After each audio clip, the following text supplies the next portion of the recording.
முன்னாடியே சொன்ன மாதிரி உரிய இடத்துக்கு போய் சம்மந்தப்பட்டவங்களோட பேசி அதுக்கான சொல்யூஷன் என்னன்னு தெரிஞ்சுக்கிட்டு அதை எக்ஸிக்யூட் பண்ணுறது தான் ஒரு தெளிவான அரசியல். சும்மா ஆறுதல் சொல்கிறதெல்லாம் தெளிவான அரசியல்லாம் கிடையாது. அதெல்லாம் ஒரு ஹம்பக் அரசியல். அரசியலுக்கு வந்துட்டா கலெக்ஷன் பார்க்கலாம் அப்படின்றதெல்லாம் அரசியல் கிடையாது. உண்மையிலே மக்களுக்கான அந்த உழைப்பு இருக்கணும். அதனால தான் நாம் அரசியலுக்கு வந்திருக்கிறோம். இது எதிரிங்களுக்கு நல்லாவே தெரியும். அதனால தான் நம்மளை சுற்றி அத்தனை சதிகள். அதில் முக்கியமான சதி என்ன தெரியுமா? இதை பாரு, ஒன்று நீ இல்லைனா நான் இல்லைனா நீ இல்லைனா நான்.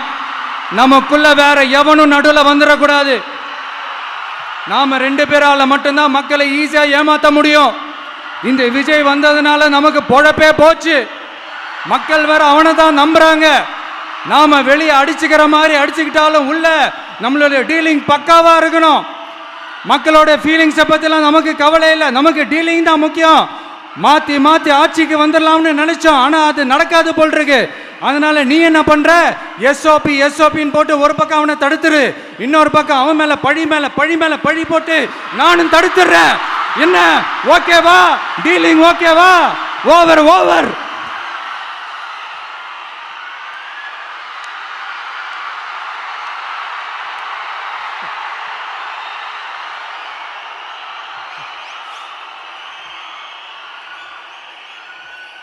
இல்லைங்க, உண்மையிலேயே சிரிக்கிறதா என்ன பண்ணுறதுன்னு எனக்கு தெரியல. உண்மையிலே இப்படி தான் இருக்குது அவங்க டீலிங்லாம்.